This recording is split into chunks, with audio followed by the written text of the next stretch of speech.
If you could improve your software development processes by 2 to 3x, would it matter? What if you could start saying yes to all those business requests you've created elaborate processes for saying no to? Would that make a difference?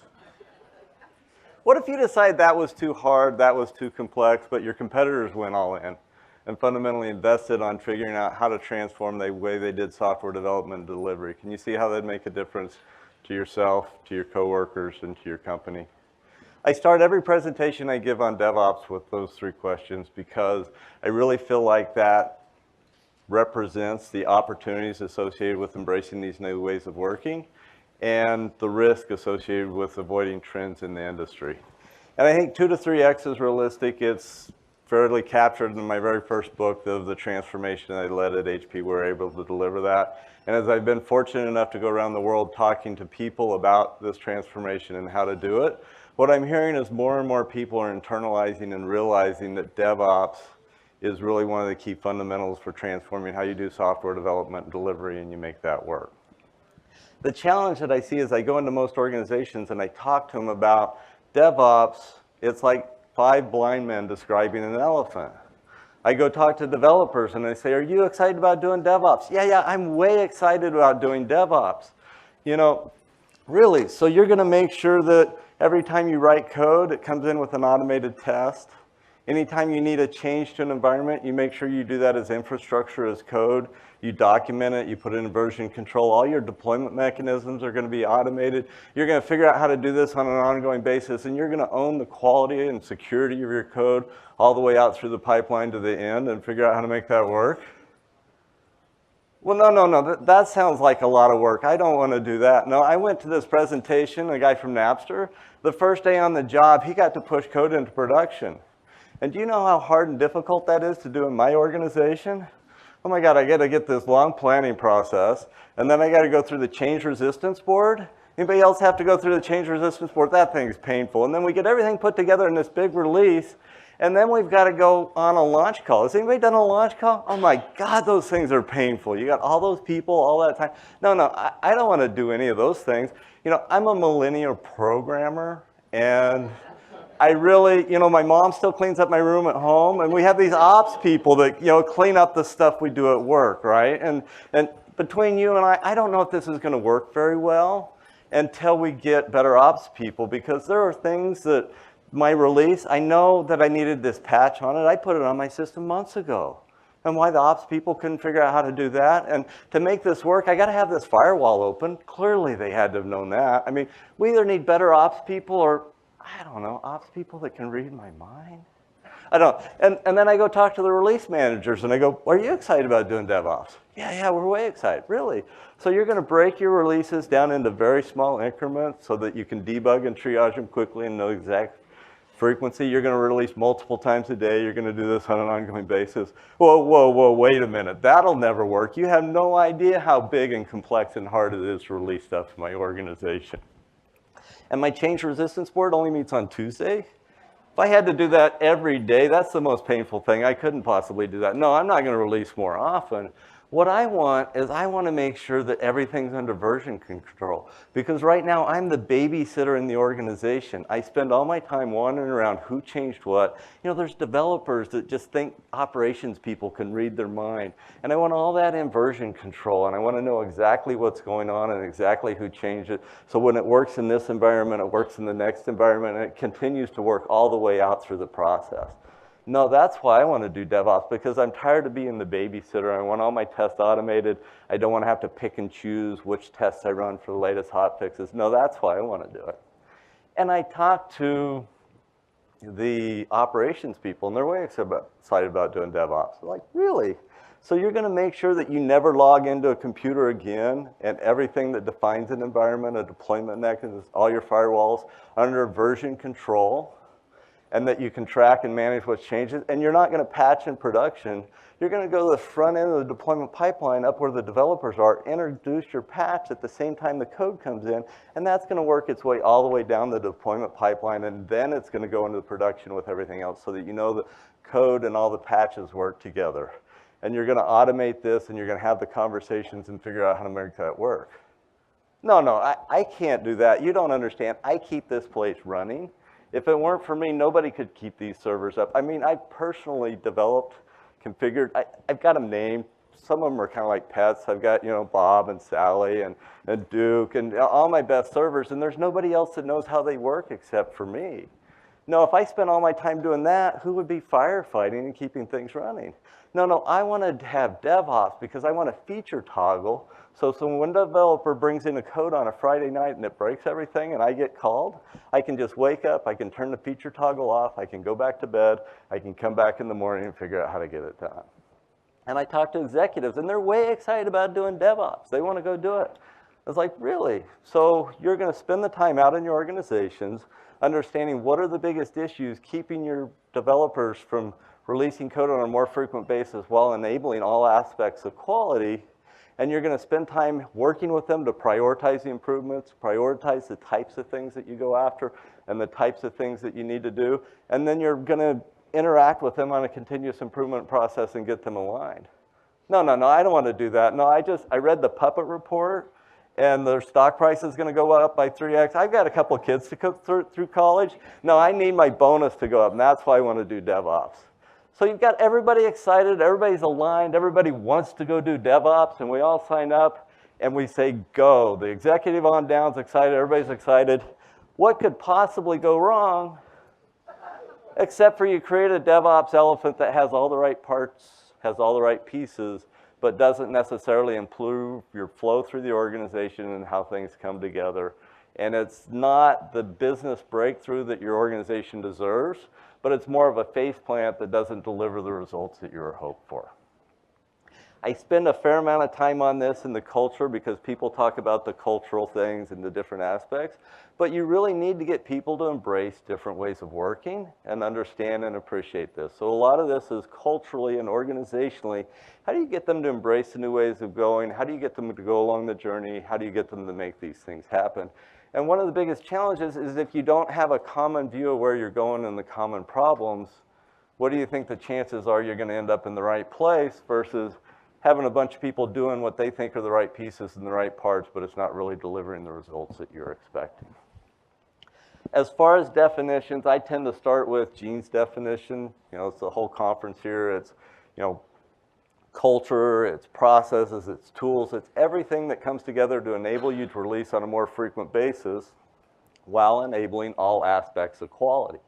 And that quality can be security, it can be performance, it can be functionality, it can be any of those things, so you need to figure out how you're going to do that.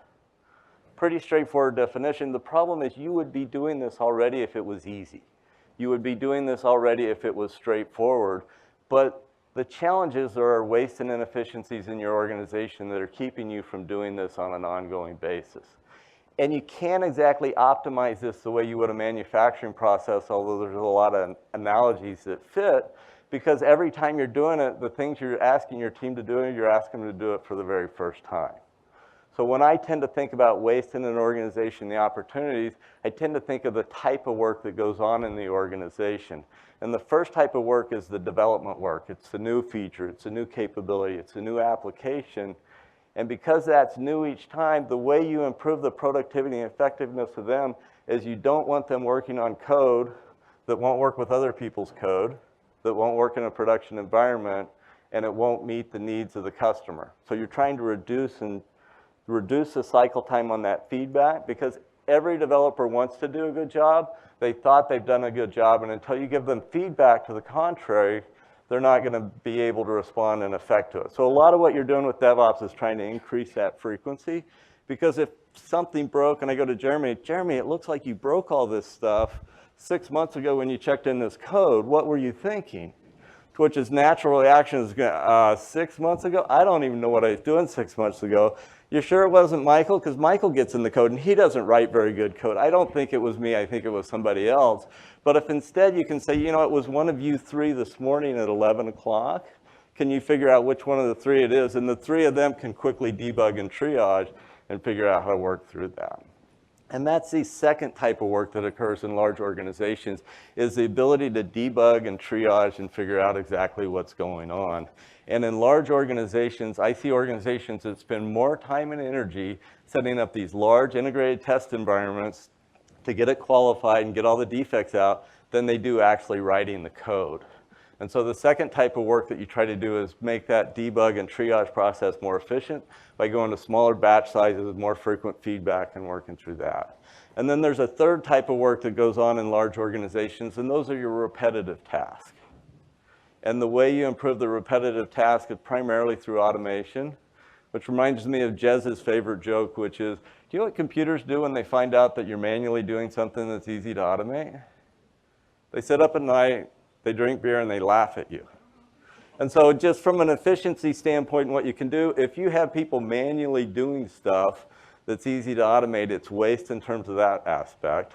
The other source of waste there is they don't do it the exact same way every time. There's variability, and so you've got to debug and triage that variability. And then because it's not automated, you can't afford to do it on more and more frequent cycle times. You know, the classic example is testing. If testing's manual, you can't go to these small batch sizes that enables you to give rapid feedback to Jeremy, and you can't go to these small batch sizes that enables you to triage more efficiently. So those are the types of the waste that you're going after. For me, the best way of thinking about this is, you know, Jez Humble and David Farley deployment pipeline. I think that that's really the forcing function that aligns large organizations. It's a little complex to understand for large, complex organizations. So let's start with something simple. One developer. The idea is you start with a business idea, you hand it to a developer, you need an environment for testing, you decide it's tested, it's good to go, you move it over into production, you deploy it, and then you monitor it. How hard can this be? Why do we have 1,300 people here trying to figure out how to deal with this and how to do it? It can't be that hard, can it? But in reality, in a lot of large organizations, people do things wrong, they're difficult, they're challenging, and you have to change it. And one of the things that a lot of organizations do is they start with way too much inventory in terms of requirements on the front end in front of the developers. And if lean manufacturing has taught us anything, it's that when there's a large amount of inventory in the system, you're at risk of rework and expediting. So it takes a long time for the developer to get to it. It gets to the developer, they start to look at the requirement. It's like, wait a minute, is this really what you meant? I thought it meant that. Wait, and so then you got to go back and rework it. Or worst case, you've committed to deliver it a year ahead of time. So everybody's signed up, you got a plan, everybody started working on it, and the market's changed. Well, no, I can't respond to the market change. Or can I expedite? And then if I expedite, then I throw all the work that I put in the requirement away. So moving to a more just-in-time approach to planning and those types of things to support the business needs that you have is some of the things that people do to improve that part of their deployment pipeline. Next, you hand the code off to the developer to write the development, and then you need an environment for testing.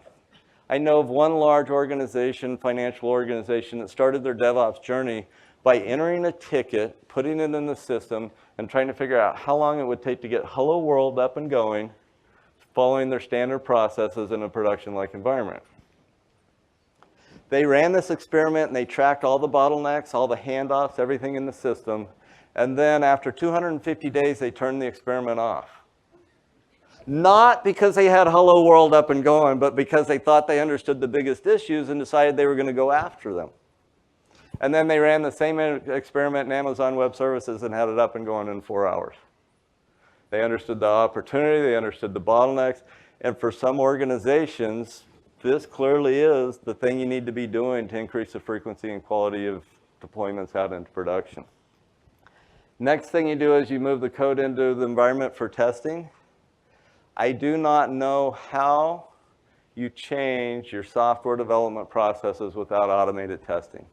Who here is responsible for automated testing? Okay, everybody who didn't raise their hand, think about that.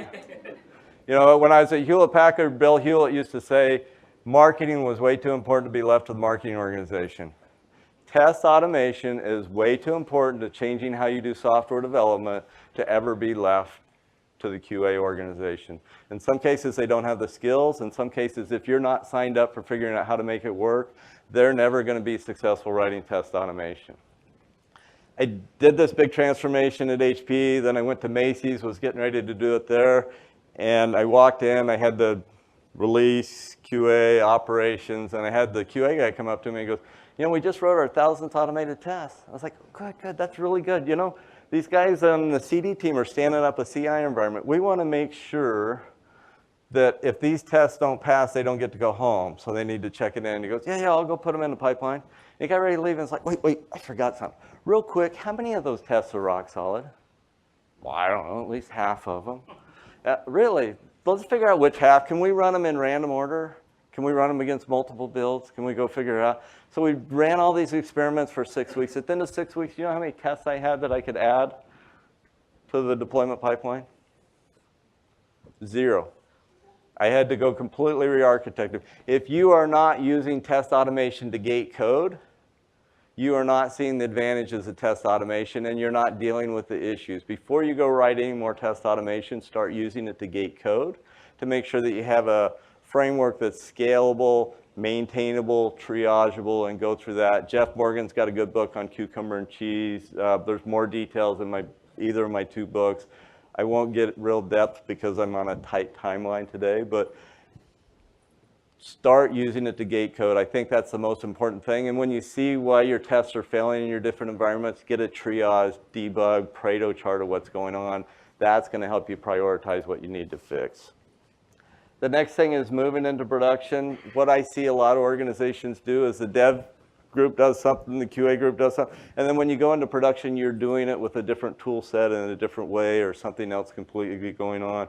You want to use the exact same tools, the exact same processes, all the way from dev, QA, all the way through all your different environments into production, because you want that production deployment to just be a repetition of what you've done so many times before.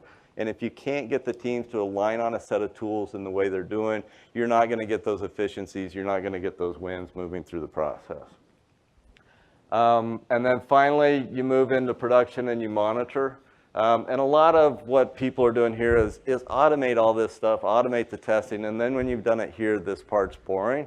Finally, you move into monitoring. I had one release that we went into production. It was going great. We were, the launch call was going fine. We did the backdoor testing. It was going perfectly. We were finally going to get to go home on time. And we turned traffic to it, and all of a sudden the server started crashing. It's like, no, everything leading up to this has been one of our best release ever. This was going to be great. And everything crashed in a short period of time. We started debugging and triage. It figured out over time what we ended up doing was the website worked great for every browser in the world except for IE8, localized to Spanish. If you did this one function call that was just wrapping around a line of text, in Spanish it would turn it into a floating point call. And so you get a stack overrun, but in every other thing. And so we couldn't have tested for that. We couldn't have done every localization, every browser in the world. So what organizations do too is separating deployment from release and feature toggles and those types of things. So it's really easy to toggle it on and off, because the reality is you don't want to put all your customers at risk while you're doing this, and you can't invest and test and find everything. So DevOps organizations have moved to these canary releases and those types of things. So pretty straightforward. You got a deployment pipeline. You got to go all the way from the front end to the back end. Where do you start? How do you get everybody aligned on it? Well, it's kind of a value stream map, but I try to collect metrics, which is, how much of your capacity is going into planning, how much of that is you're reworking, how much time is there, how long are you waiting for an environment, how frequently are you waiting for an environment, when you get it, is it right, or are you having problems with it, and then how long does it take your test cycle time, those types of things, is it repeatable, is it reproducible, can you go through that? And then how long does it take you to deploy into production? What are those types of things? What are the types of issues you're seeing? And what are the types of things that you see with monitoring as it goes in? And you look across these and you map this out and you get your metrics for the organization on it. And that starts to give them a common view of the elephant. And when I go and work with organizations and I start mapping this out and getting it, and I find a few key people, what I find is over those 3 or 4 weeks of getting this data all put together, they start to see problems that they have never stepped back and taken the time to look at and see what's going on so that they know what to go after. But this was for one developer, and a lot of people have more than one developer. So when you start to scale this up, what happens when you roll to more developers? Well, basically what you're trying to take is this business idea and spread it across developers, and then bring it back together and integrate it on an ongoing basis. in alignment with the business and the good discussion around the developers to make sure they know what each other's going is what the Agile Scrum process was designed to go after. And I would also argue that the DevOps practice was really going after the Agile practice of releasing code on a more frequent basis that got left behind when everything scaled to the enterprise because it's so hard to release on an ongoing basis. So to make this work, you need to have some cultural changes start to happen in the organization. You need the dev organization to embrace job one is keeping the build green. And if there's a failure in tests or you've broken something or your code doesn't work with somebody else's or it doesn't work in production, you need to prioritize that, making that number one, which also means they need to figure out how to bring code in such a way that it doesn't break existing functionality. So instead of modifying a service, you version a service. The application continues to call the old version until the new version's ready. You move it forward. There's similar ways with evolutionary database to do things with development, but they need to embrace those new ways of working, and they need to take those on and figuring out how to make that go. And that's scaling to CI, but a lot of people have large organizations in that. You have lots of applications, so when I go into large organizations, the first step is let's segment these. This is a lot of work. It's hard to get people to change. You've got to invest in tooling and automation types of things. It doesn't make sense for everything. If your application isn't critical to your business, you don't need to release it on an ongoing basis. Don't bother making the investment. Start where it matters. And then the other thing I would say is in large organizations, you hear a lot of people talk, and I think there's confusion between tightly coupled large systems and loosely coupled small systems. And a lot of times in these presentations that you see, try to listen through what it is and what the type of team is doing. Because if you've got a team of 5 to 10 that can independently develop, test, and deploy their code, microservices or any of those sorts of things, you're going to do the things that you do to coordinate their work across 5 to 7 people one way. If you've got a large, tightly coupled system that all has to be integrated, tested, and released on an ongoing basis that requires hundreds of people working together, the types of things that you do to coordinate hundreds of people are different than the types of things that you do to coordinate 5 people. So if you start to think about the loosely coupled systems, really what you're trying to do is just scale that CI process across a bunch of these. You're trying to empower the team. You're trying to put some operational capabilities onto the team and get them to take end-to-end ownership for it.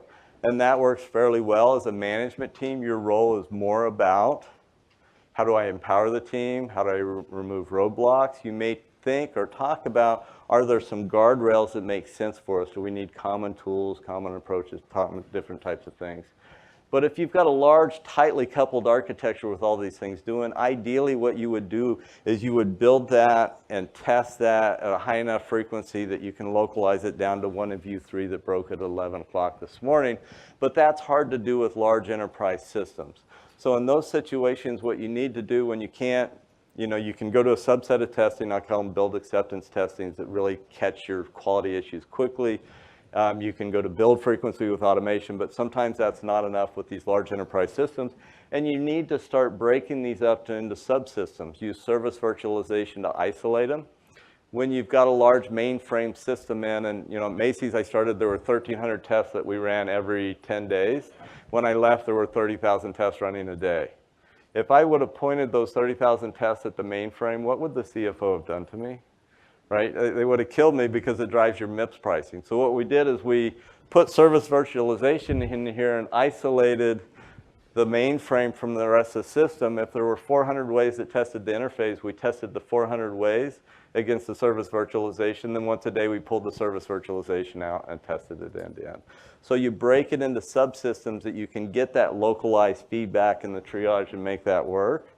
And then what you do is for each subsystem, what you're trying to do is capture it and give the feedback to the developers, enable that triage, enable that rapid feedback. And you do that by using automated tests to gate the codes. For each application, you want to run a test against it before it gets built and moved into the subsystem. And you build that up and you work through it. Then over time, you build up the entire subsystem and put that together. And then when you have each subsystem qualified once a day, when that goes green, then you start building that up into your full deployment pipeline. And this deployment pipeline is how the smaller systems integrate, get built up, managed, and sort of get the quality out of it. And then over time, you're gating each one of these. And what happens is, the further on this side that you let a defect or an issue get past your gates, the more people in the organization it affects. The quicker you can catch it up here, the easier it is for the organization to solve it. It's clearly down to the people that are responsible for debugging and triaging. They can take ownership. They can figure out how to do it. And what you will find when you create a deployment pipeline like this with quality gates where you're using automated tests is you can watch code move down that. You can watch code get stuck. And instead of having status meetings and updates, what you're doing is you're using the deployment pipeline to understand what's going on in your organization. And I find that you have less need for scrums of scrum type of meetings just because it's visible and obvious to everybody exactly what's going on. The other thing that you'll see is these gating functions become the forcing function in your organization that aligns it. If an operations person changes code that doesn't break somebody, doesn't tell anybody, it breaks the pipeline. That forces them to have the conversation. The same thing if one development team or one outsourced development company versus the other, you go through that process. So you go through this, you map it out, that's a deployment pipeline. The first thing I like to look at is what's the cycle time? How long does it take you to go from a development idea all the way through? And in this case, you know, I've got 3 hours for my build acceptance test. That's pretty good, but subsystem number 3 is taking me 3 days with a day to deploy and 2 days to test. Probably a pretty good opportunity to start there. And if I'm taking 18 hours to deploy in production, I'm probably not going to do that more than once a month or something like that, or else my release guy is going to, run off and not show up anymore, and then I'm really in a bind. The other thing that I start to look at is once I understand cycle time, what percentage of my defects am I finding on this side in these environments versus what percentage of my defects am I finding over here? Because that's that delayed feedback for the developer. And if I'm telling Jeremy 6 weeks later that he messed something up, he's not learning, he's not getting better, and you're not working through that. The next thing is before you start gating code, stand up, look at that environment where you'd want to gate code, start debugging, triaging the automated tests, and find out why they're failing. Because if they're failing due to environment issues and test issues and deploy issues and very few code, and you tell the developers, we want you to keep this build clean, they're going to go crazy because it's outside of their control. In this case, I really want to start with containers, infrastructure as code. I need to look at my tests like I did at Macy's and figure out, are they maintainable, triageable, can I work with them type of thing, and do that at each stage. And that tells you what the biggest issues are and the things to go after, because you can't do, change your planning process, do infrastructure as code, do deployment automation, do tests. You can't do that all at once. And so this is being pragmatic and realistic to analyze a deployment pipeline and figure out where your biggest issues are. And then the next thing is, what are your sources of defects? Because if you're going here and I can't go after every subsystem at once, but I find out that this subsystem's causing 50% of my problems, I start by gating my code there and improving that. And then as it gets improved, I go after other places.